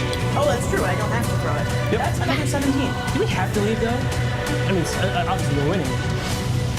having fun, but y'all aren't. The car's already taken off. Oh yeah, We're already gone. Somebody still hasn't taken any blight, so like she's chilling. Your barbarian is one holding the line. 14 damage as that one is still wounded, but standing and able, seemingly looks like it wants to attack in your direction, but after that, you take off towards your allies. It gets one attack, which it misses, I assume, a 9 misses. As it tries to swing in your direction, but you are just simply too fast for this creature and bolt off. As you all leave the area, you're going to take a small pause as we transition out of combat into normal gameplay. Nawaf. In the sky, as the wind blows, Don't make me cry again. a golden cloud, and you can see Mr. Mister looking over his shoulder with his back turned to us. And he goes, ooh, ooh, ah, ah. And then the wind just fades him away. So, we are now going to take an actual break. I'm just going to take a moment to recenter myself. We'll likely end up cutting this later if you want to go. All right, and we are good as we finish up combat there with you all narrowly kind of not escaping. You all were on the verge of death, at least not all of you, but a bad situation that you all have managed to get away from. As you all take off with Natalia kind of rapidly using the reins to push the horses forward, the ground around you is slowly changing back to that sand path that you guys were on. It kind of narrowed out amongst this abandoned farmstead, but is back to its full length here as you guys continue forward. There's loud pounding on the ground. Arya behind us. You, Arya, are like running a little bit to catch up, but once you get there, you have just like a slight jog to keep pace with the car as it's not even going at normal speed. Natalia is kind of hoofing it to get out of there. But if I dash, I have 80 Yeah, you have plenty of movement speed. There's no worry about you falling behind. So as that happens, you all kind of get away from where you were, have a moment to rest. You guys probably ride in your carriage for about 10-15 minutes, still in this blighted and dangerous gnarly forest, but get to a small clearing, not one where there is much reprieve, but at least where the path is secure and steady. And as you've previously seen, at least those of you with your high passives, the blight does not go onto the path. I mean, you guys can stop, especially now that the creatures in your past, and take a moment. Now, you don't know how many of those things are in this forest as a whole, so it may not be the best idea to stay here indefinitely, but you guys have a minute to talk, to breathe. While doing... Okay. Natalia would slowly bring the cart to a stop. Just to have a moment. Yeah, you look back and say, "We holding it together?" Kai immediately jumps off the wagon, the cart. I will say, in that brief 10-minute window where you guys are riding, Kai, you kind of take a moment to gather yourself. You notice the coughing blood, the sense of fatigue, but now, especially with time to sit on it, that like scent of sage that you noticed, it slowly gives way, not gone, but now that there's not so much happening around you, you can kind of focus in, and you realize that there's a bit more nuance to it. Go and give me a perception check.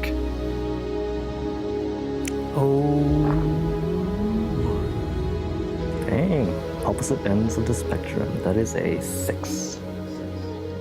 You don't have a ton of time now to really delve into it. You have time to breathe and figure things out, but especially with the chaos that has just erupted behind you, your brain is rattled, it's hard to think clearly. You're gonna have to take time to figure it out more later. Okay, question for DM. Yes.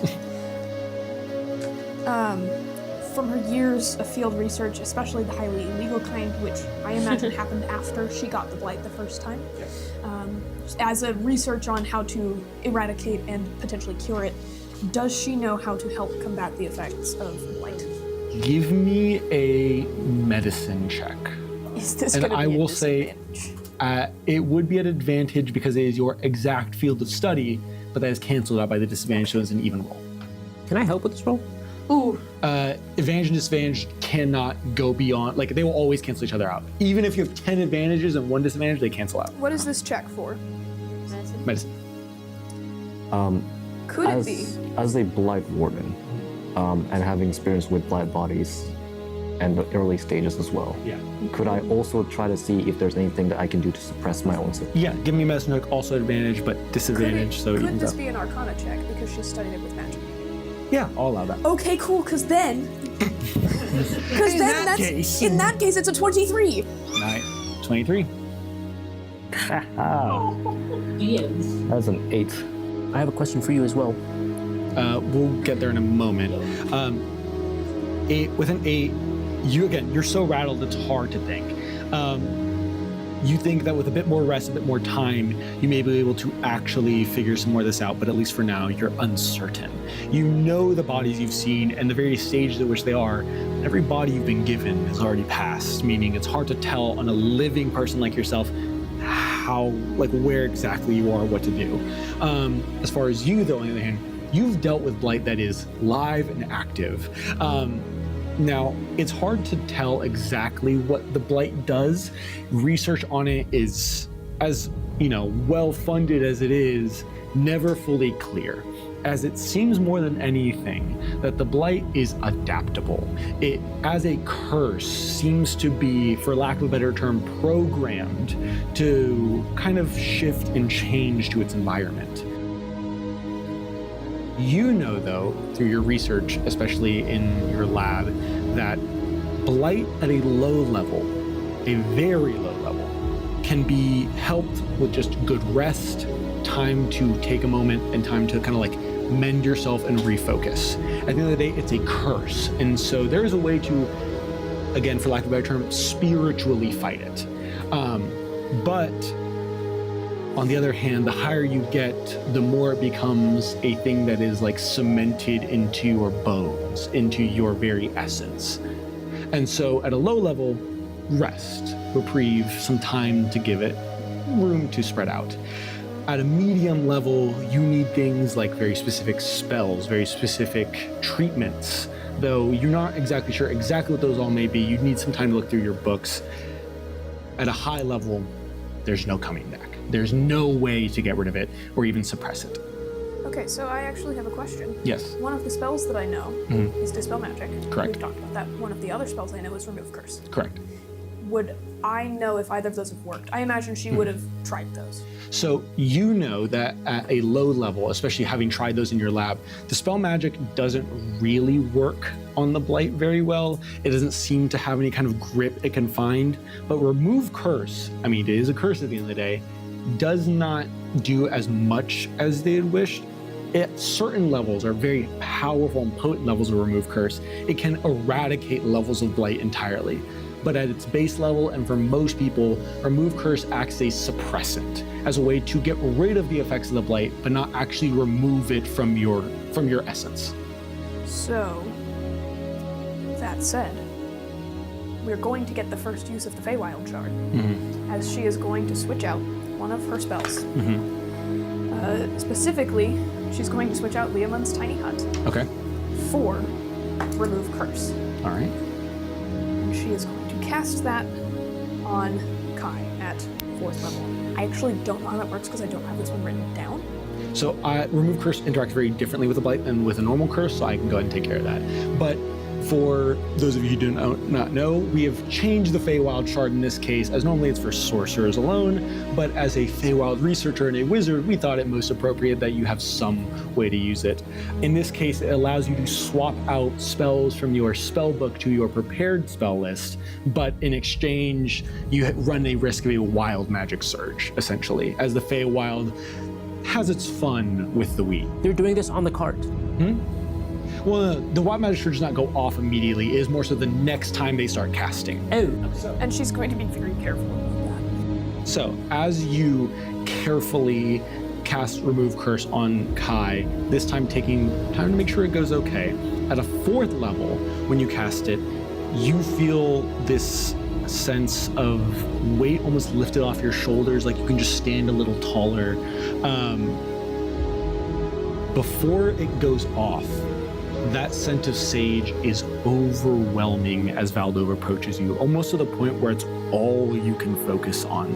You are drawn to that smell for a moment before the spell goes through and kind of all fades away. You're left back with your normal senses. Your vision returns to you. You go down to the second stage of light, completely getting out of the third. Can I use my keen mind to study why it became so powerful when Veldov came? Your healing mind? My keen mind. Oh, keen mind. Yes. I was like, healing mind? What the hell is that? I have healing hands. Looking through the player's handbook, where the fuck is that one? It's with that new class, the psionic one. Yes. With your keen mind, thinking back on everything you can know, as well as really focusing on the various aspects, I'll say go ahead and give me an insight check against yourself at advantage. Yeah, that's it. So it's evened out by the poison condition, so it's just one flat roll. I'll say the DC for this is not very high, as it's not hard to look inwards, but it's more so figuring out what exactly that means. 18. 18 will absolutely do it. As you are thinking on everything that has just happened and the various senses that kind of came onto you, you start to realize, or at least piece together, that Valdov wasn't the only one that had that scent of sage. So did Pygmaeus, so did Natalia, and also so did you, but to a weaker degree. And you're starting to piece together that as she's casting, the scent gets more and more intense. What you are smelling is the very arcane weave being manipulated. You can smell magic, or at least you could. So, as that scent fades, and you kind of figure it out, you piece together it, you go back down to the second level of light, meaning your speed is returned to normal, your vision is returned to normal, and that scent disappears, as well as your veins go back to their normal color. When you cast that spell, Kai just blurts out sage. Well, Smell like sage. that's odd. I usually smell like lavender, but I know, but you smelled like sage, and so did him, Really? and so did her. Now, tell me, when you smelled this sage, was it all-encompassing, or did Yes. it feel like it was... Especially when you got close and when you casted the spell. I think perhaps the rumors do say that the blight is attracted to spell casting. I've seen that in the field somewhat. And I think I could smell magic. Strange, I would never have considered it sage. Sage. Yeah. Fuck the gods, what a boring smell to make your anti-magic blight be. I know, right? They could have chosen something else, but it is what it is. That said, having now the time to notice more that the road has not had blight on it anywhere once it's become this sand, Valdov is pulling out vials and filling them. With the sand. Yeah, With the sand. I'm pulling out. So you're I'll also pull out filling the as well. vials with Also sand. from middle. She's getting as much as she can, but, you know. So, go ahead, Neil. When you say sand, do you mean like a beach sand? Like the road is just sand now? It's sand that like has this little bit of a shimmer to it and is like laid out, like someone, like imagine if you cut open a bag of sand and then just trailed it, I see. but a much bigger path that's wide enough for a carriage, a little under 10 feet across. Now, it's not a thick, like 6-inch thick layer of sand. It's just enough to where even when wheels cross over it, they don't actually hit the ground. Tell me true and tell me quick. I am not from the city of Greyhawk. I come from beyond the Azure Sea. What are the roads made out of? Because this thing I have seen the blights be repulsed by. And it seems to have the parts of it on the road as well. In Greyhawk, the roads are traditionally just stone, not very much fancy, especially in the city. And outside the city, at least in the close by areas, it's all the same. This is the only, I mean, not many of you have ventured out this way, maybe only you two. This is the only path that you know of that is like a sand path. So we've encountered this sand on a path before. Very briefly out in the field, but you've never thought much of it. I ain't a geologist. I don't know. It's sand. I can look closer at it if you want me to. I mean, most Could I, of Greyhawk's roads are just stone. This is very different to anything else I've seen. Is the, okay, the walls of Greyhawk. I think Kai, being a Black Warren, not coming from Greyhawk, you would know about there's some kind of magic protecting the walls, right? Correct.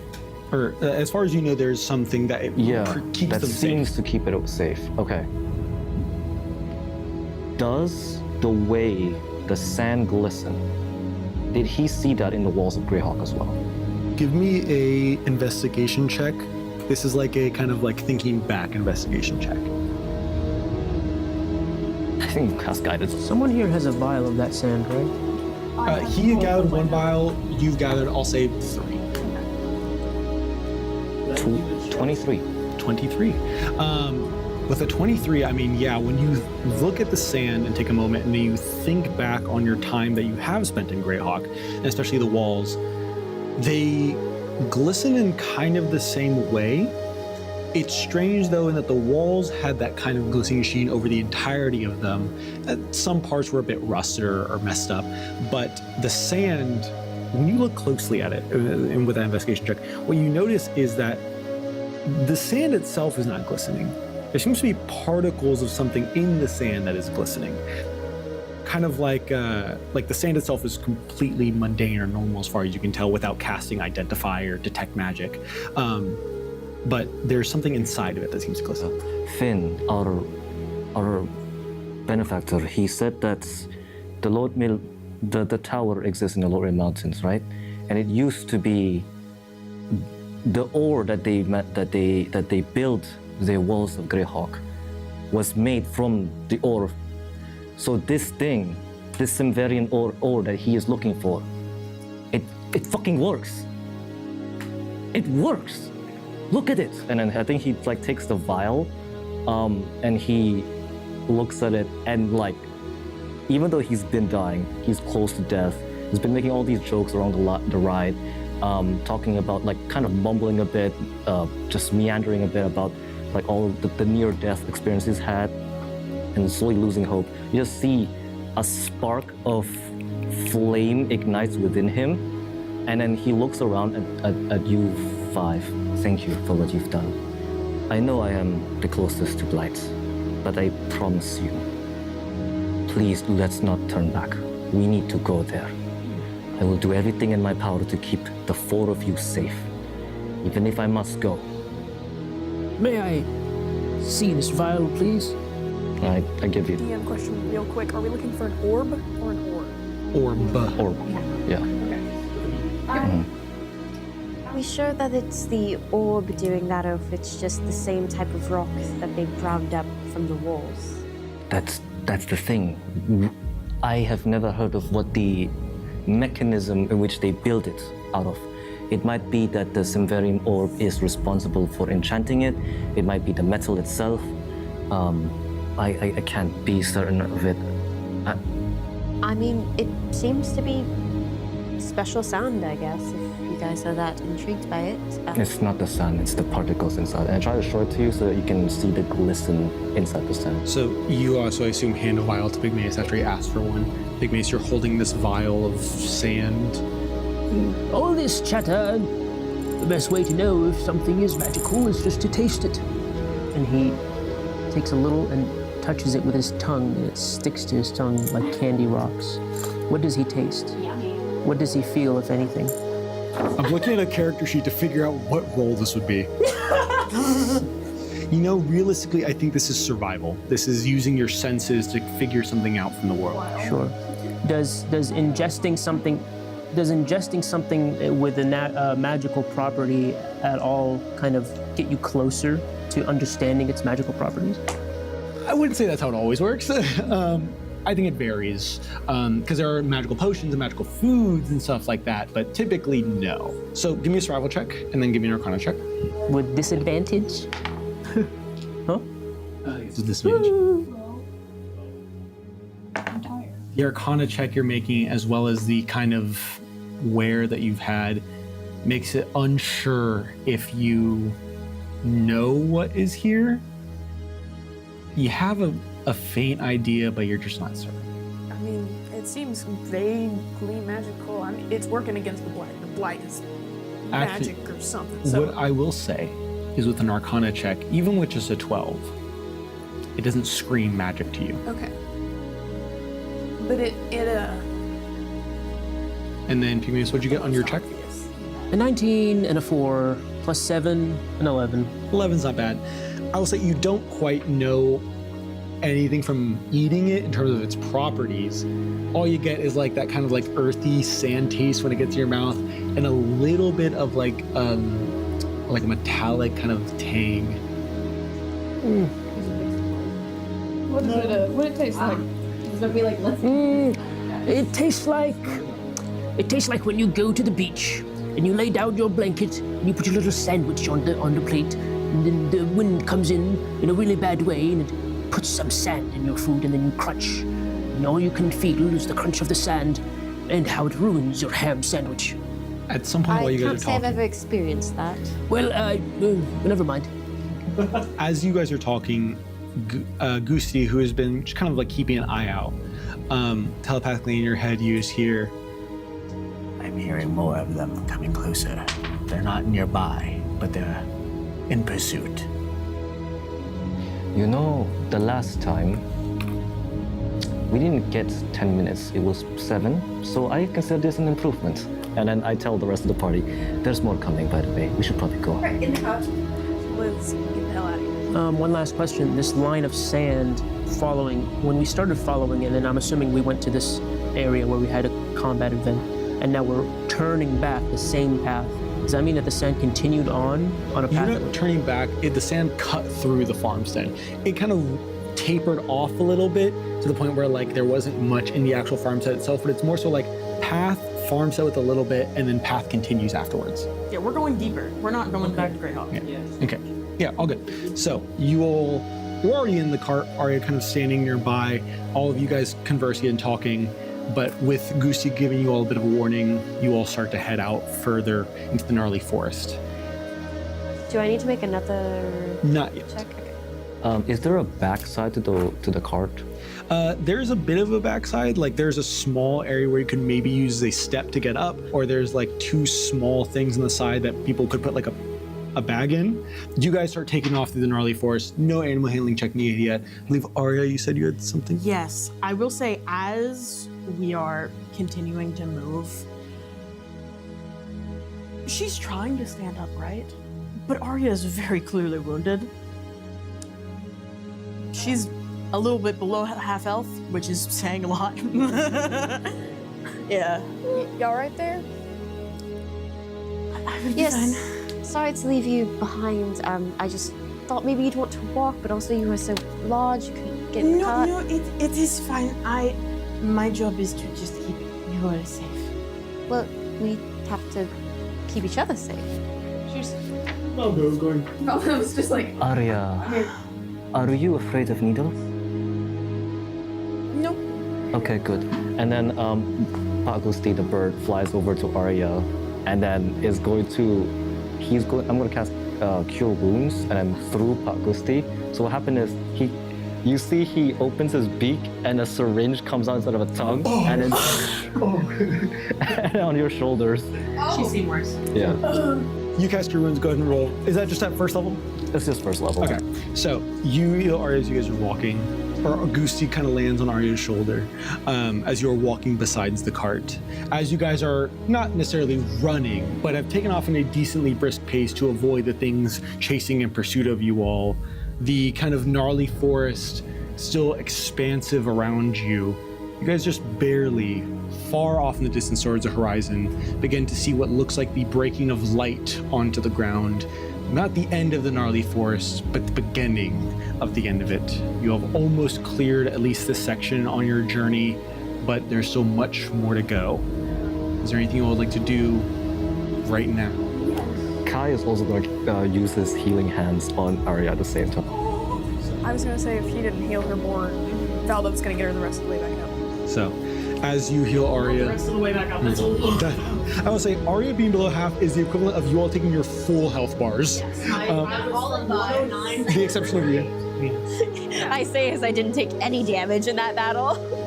So, 69. Wait, I'm gonna keep healing you. Give me a minute to roll. you'll go ahead and roll for that healing.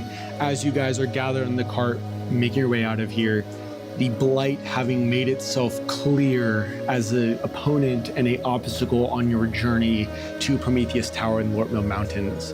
For now, your cart still stands. You all are still alive, though worse for wear.